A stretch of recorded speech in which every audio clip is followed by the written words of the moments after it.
Hi first graders. Today we are going to move on with our pumpkin project.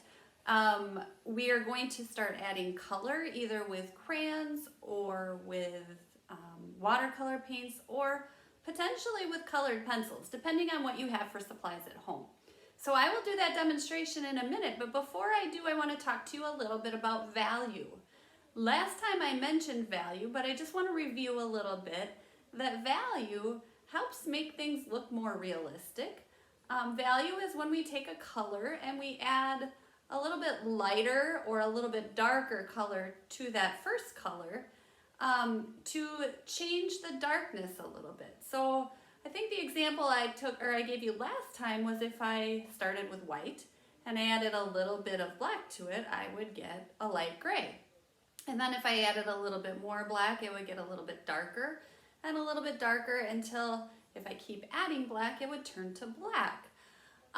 Today we are going to begin adding the value, but we're going to use colors that pumpkins would be. So we're going to use like a yellowish orange and a reddish orange to add value to our pumpkin.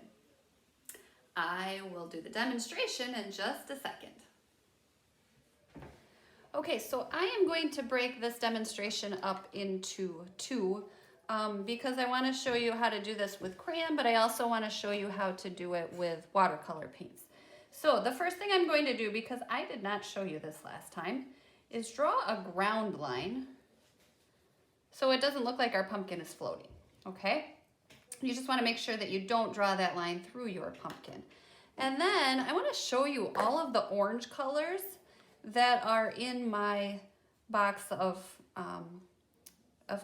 crayons. And I don't want you to do this on the front of your paper, but I just want to show you what those different orange colors look like. Those two look almost the same. This one's a little more reddish, and this one's even more red. I am going to save the darkest red to use at the end, and then I am going to use, I'm going to say the yellowish orange for mine. So if you're testing your colors out, do that on another piece of paper or on the back of your paper. I also am going to use yellow, okay? So when you are coloring a pumpkin, I know usually pumpkins aren't yellow, but in the center of the slices, the part that would pop out the most on the pumpkin would be the lightest. So I'm going to put some yellow right in the center of the slice, okay? And you're gonna color one slice at a time. And again, I'll just go in and do the center of all of the slices with that yellow. Just like that. Then I am going to take my orangish, my lightish, I'm having a hard time talking, my lighter orange, and I'm going to color then the whole slice. So I'm going over top of that yellow, and you can see that the two colors blend and it turns that yellow into a more of an orangish yellow, like that, okay? And I would go ahead and do my other ones as well. I'm just going to do two of them for the sake of the demonstration.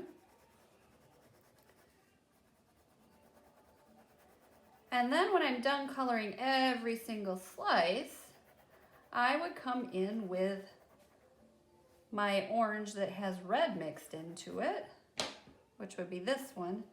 And I'm going to color that on all of the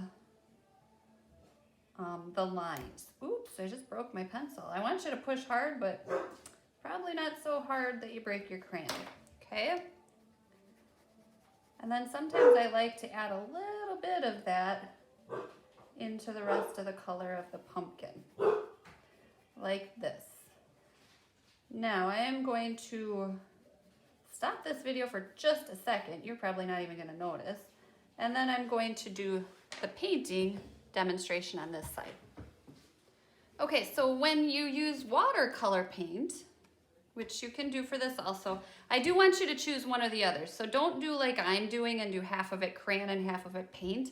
I just want to show you the two options. So I have my tray of watercolor paints, and I'm going to do the same thing. I'm going to use a yellow for the center, and then do the oranges. Okay, so here's my yellow, and I'll do just kind of a line down the middle. And you're going to want to paint the entire slice before you move on to another slice, because if the paint dries, it won't mix good. So I'm going to wash my brush off, and then I'm going to get, I'm trying to make it so you can see, I'm going to get my lighter orange and mix that in good. Remember, you always want a little bit of a puddle in your paint, and you want to stir it and mix it good so that the paint works well. Now I am dabbing my paint off of my brush like this, because if I have too much paint on, it's going to run all over my paper. Got a dog hair in there. So I paint this along the edge, like that, and then just kind of blend it lightly by painting just a little bit into my orange like this. Okay, so that's how you would do the painting section, and then you would let it dry, and then you would use one of those reddish orange crayons to do the lines along here. But don't do that part until this is completely dry, okay?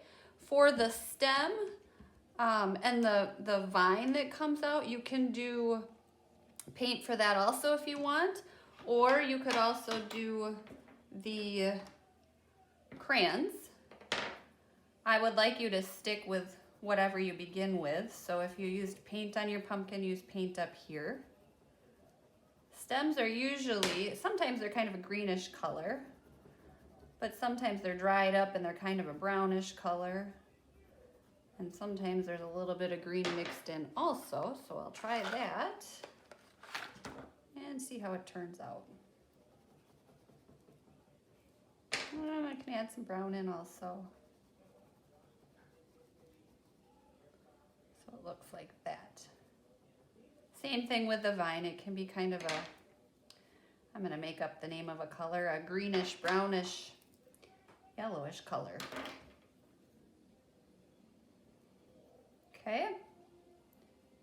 And I would mix just like I did here. So for you, you're either going to use all crayon or all paint. The only exception is if you use paint, once your paper's dry, I wouldn't even do it the same day, I'd wait till it's completely dry. That's when you can use the reddish orange crayon to go in and do the lines, okay? All right, if you have any questions, you can ask. Otherwise, I will see you next time. Have a good day.